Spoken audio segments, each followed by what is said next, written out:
বিষয় হচ্ছে কোনো কিছু কি সুজয় ঢাকার চেষ্টা হচ্ছে, কোনো কিছু গোপন করার চেষ্টা হচ্ছে কি? এতে কার লাভ দু দফায় ভোট করলে?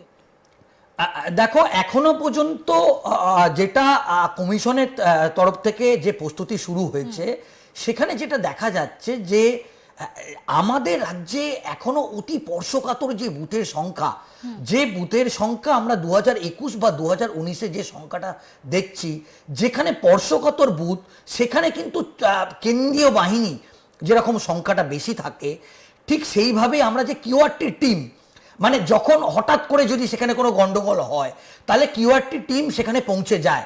তো সেগুলো তারা দেখে কমিশন ইতিমধ্যেই একটা চিন্তা প্রকাশ করেছে এবং সেগুলো তারা বারবার দিল্লির কেন্দ্রীয় নির্বাচন কমিশনের সঙ্গে তারা দফায় দফায় বৈঠক করছে যে যেহেতু এ রাজ্যে অতি স্পর্শকাতর বুথের সংখ্যাও অনেক বেশি, তাহলে কমিশন কিভাবে ম্যানেজ করবে। কমিশন এই মুহূর্তে একটা প্ল্যানিং করছে এবং তারা তারা দেখছে যে কিভাবে অতি স্পর্শকাতর বুথগুলোকে কিভাবে তারা আইডেন্টিফাই করবে। ৯৯,০০০ বুথে 4 জন করে, মানে সংখ্যাটা কোথায় গিয়ে দাঁড়াচ্ছে?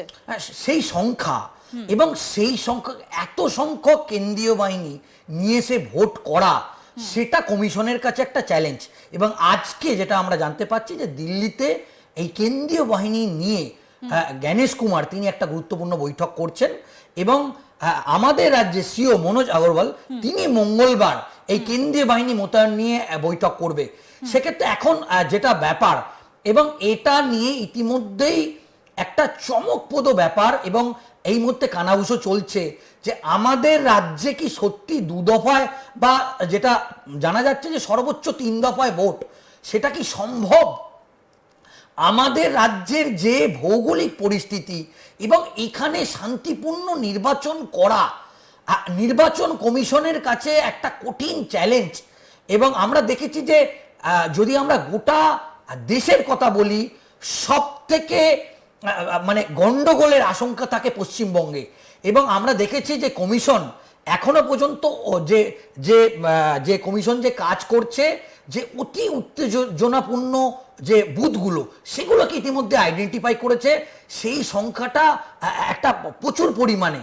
সেক্ষেত্রে একটা বিষয় দেখা যাচ্ছে যে যে বিজেপির যে বক্তব্য, মানে শুভেন্দু অধিকারীর যে বক্তব্য যে এ রাজ্যে তারা দু দফায় নির্বাচন করা এবং কেন্দ্রীয় স্বরাষ্ট্রমন্ত্রী এসে যে বিজেপির যে বঙ্গ বিজেপির সঙ্গে যে বৈঠক হলো সেখানে কিন্তু তাদেরকে পরিষ্কার বললেন যে সর্বোচ্চ 3 দফা আপনারা 2 দফা নির্বাচন চলুন, ভেবে চলুন 2 দফা, কিন্তু সর্বোচ্চ ম্যাক্সিমাম 3 দফায় নির্বাচন কিন্তু এই রাজ্যে হবে এবং তার জন্যে আপনারা সমস্ত কিছু প্রস্তুতি সারুন। কিন্তু কমিশনের তরফ থেকে এখনো পর্যন্ত স্পষ্ট কোনো বার্তা দেয়নি, কিন্তু কমিশন সূত্রে আমরা জানতে পাচ্ছি এখনো পর্যন্ত জেলায় জেলায় যে কাজ হচ্ছে। এবং আরেকটা কথা মানতে হয়, 2021-এর যে বিধানসভা নির্বাচন 8 দফায় হয়েছিল, তাতে পলিটিক্যালি বিজেপি কিন্তু মানে লস করেছিল, তৃণমূল কংগ্রেস গেইন করেছিল। কারণ তৃণমূল কংগ্রেসের যে কর্মী সমর্থক এবং বুথ ওয়াইজ যে ডেডিকেটেড কর্মী, তারা সহজে মুভ করাতে সুবিধা হয়েছিল এবং উত্তরবঙ্গে ভোট হয়ে যাওয়ার ফলে তাদের কর্মী সমর্থকদের দক্ষিণবঙ্গে নিয়ে এসে পলিটিক্যালি সেই কাজ করেছে। তাতেও কি প্রত্যেকটা বুথে 2 জন করে বিএলএ দেওয়া সম্ভব হবে? কারণ গত সপ্তাহেই কথা হচ্ছিল সুজয়, যখন অমিত শাহ এসেছিলেন, একটা গোপন রিপোর্ট যে সংখ্যক বুথ লেভেল এজেন্ট দেবার কথা বিজেপির, দেখা যাচ্ছিল 50%ই তারা দিতে পারেননি। সেই লিস্টে কিছুটা জল মেশানো ছিল। তাহলে কি এমন ঘটলো? 2 জন করে বিএলএ কি রেডি হয়ে গেল বিজেপির?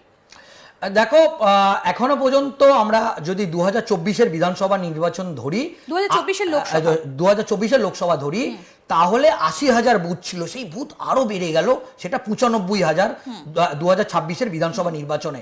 এই 80,000 যে লোকসভা নির্বাচন হয়েছিল সেখানে বিজেপির কেন্দ্রীয় নেতৃত্ব যেটা দেখেছে, তুমি যেটা বললে একেবারে ঠিক, যে এত বুথে বিশেষ করে সংখ্যালঘু অধ্যুষিত জেলায় সেখানে বিজেপি পোলিং এজেন্ট দিতেই পারেনি এবং এটা দেখা গেছে যে তাদের ডেডিকেটেড কর্মীর অভাব। কিন্তু এই যে সত্যি যদি 2 দফায় হয়, সেক্ষেত্রে যে এখন থেকে যে প্রস্তুতি বিজেপিকে নিতে হবে, তাহলে কি অন্য কোনো প্ল্যান তারা করছে? এবং এটা তো সত্যি কথা যে আমরা যেটা দেখলাম যে বিজেপির কেন্দ্রীয় নেতৃত্ব তারা প্রচণ্ড অ্যাক্টিভ এবং কেন্দ্রীয় স্বরাষ্ট্রমন্ত্রী এবার যখন এলেন তিনি যখন বুথ কর্মী সম্মেলন করলেন সায়েন্স সিটিতে, প্রত্যেকজন বিজেপি কর্মী তাদের নামে কিউআর কোড ইস্যু হলো এবং সেই কিউআর কোড স্ক্যান করে কেন্দ্রীয় স্বরাষ্ট্রমন্ত্রী অমিত শাহের বৈঠকে ঢুকলো। তো সেক্ষেত্রে তাহলে কি যে এটা ধরেই নিতে হবে যে বিজেপি কি ভেতরে ভেতরে প্রস্তুতি শুরু করে দিল দুই দফায়, তাদের কর্মী সমর্থক, এবং যে তারা যে জল মেশাতে পারবে না সেটাও কিন্তু বিজেপির কেন্দ্রীয় নেতৃত্ব ঠিক করে দিল।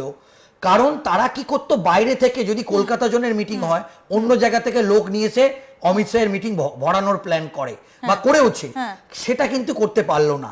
যারা ডেডিকেটেড কর্মী, যে এলাকার কলকাতা 4টে যে সাংগঠনিক জেলাকে নিয়ে বসেছিল, সেক্ষেত্রে একটা বিষয় স্পষ্ট হয়ে যাচ্ছে যে নিশ্চয়ই তাদের প্ল্যান এবং কমিশন যেটা মানে প্ল্যান বি রেডি রয়েছে, কিন্তু বিষয় হচ্ছে কোনো কিছু কি সুজয় ঢাকার চেষ্টা হচ্ছে, কোনো কিছু গোপন করার চেষ্টা হচ্ছে কি? এতে কার লাভ দু দফায় ভোট করলে? দেখো, এখনো পর্যন্ত যেটা কমিশনের তরফ থেকে যে প্রস্তুতি শুরু হয়েছে, সেখানে যেটা দেখা যাচ্ছে যে আমাদের রাজ্যে এখনো অতি স্পর্শকাতর যে বুথের সংখ্যা, যে বুথের সংখ্যা আমরা 2021 বা 2019-এ যে সংখ্যাটা দেখছি, যেখানে স্পর্শকাতর বুথ, সেখানে কিন্তু কেন্দ্রীয় বাহিনী যেরকম সংখ্যাটা বেশি থাকে, ঠিক সেইভাবেই আমরা যে কিউআরটি টিম, মানে যখন হঠাৎ করে যদি সেখানে কোনো গন্ডগোল হয় তাহলে কিউআরটি টিম সেখানে পৌঁছে যায়। তো সেগুলো তারা দেখে কমিশন ইতিমধ্যেই একটা চিন্তা প্রকাশ করেছে এবং সেগুলো তারা বারবার দিল্লির কেন্দ্রীয় নির্বাচন কমিশনের সঙ্গে তারা দফায় দফায় বৈঠক করছে যে যেহেতু এ রাজ্যে অতি স্পর্শকাতর বুথের সংখ্যাও অনেক বেশি, তাহলে কমিশন কিভাবে ম্যানেজ করবে। কমিশন এই মুহূর্তে একটা প্ল্যানিং করছে এবং তারা দেখছে যে কিভাবে অতি স্পর্শকাতর বুথগুলোকে কিভাবে তারা আইডেন্টিফাই করবে। বিষয় হচ্ছে কোনো কিছু কি সুজয় ঢাকার চেষ্টা হচ্ছে, কোনো কিছু গোপন করার চেষ্টা হচ্ছে কি? এতে কার লাভ দু দফায় ভোট করলে?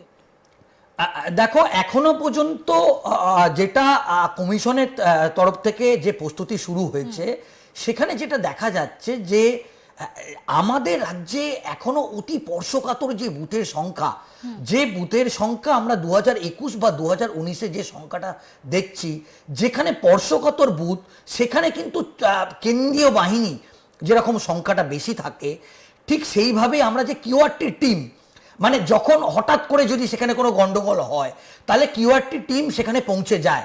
তো সেগুলো তারা দেখে কমিশন ইতিমধ্যেই একটা চিন্তা প্রকাশ করেছে এবং সেগুলো তারা বারবার দিল্লির কেন্দ্রীয় নির্বাচন কমিশনের সঙ্গে তারা দফায় দফায় বৈঠক করছে যে যেহেতু এ রাজ্যে অতি স্পর্শকাতর বুথের সংখ্যাও অনেক বেশি, তাহলে কমিশন কিভাবে ম্যানেজ করবে। কমিশন এই মুহূর্তে একটা প্ল্যানিং করছে এবং তারা দেখছে যে কিভাবে অতি স্পর্শকাতর বুথগুলোকে কিভাবে তারা আইডেন্টিফাই করবে।